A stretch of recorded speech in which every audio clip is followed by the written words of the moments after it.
त्र्यम्बकं यजामहे सुगन्धिं पुष्टिवर्धनम् उर्वारुकमिव बन्धनान् मृत्योर्मुक्षीयमामृतात्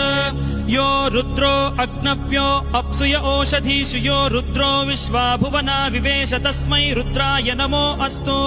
तमुष्टु हि यस्विषुः सुधन्वायो विश्वस्य क्षयति भेषजस्य एसौ मनसाय रुद्रन्नमोभिर्देवमसुरम् दुवस्य अयम् मे हस्तो भगवान् अयम् मे भगवत्तरः अयम् मे विश्वभेषजोऽयम् शिवाभिमर्शनः ये ते सहस्रमयुतम् पाशाम् मृत्यो मर्त्याय हन्तवे तान् यज्ञस्य मायया सर्वान् वयजामहे मृत्यवे स्वाहा मृत्यवे स्वाहा ॐ नमो भगवते रुद्राय विष्णवे मृत्युवे पाहि।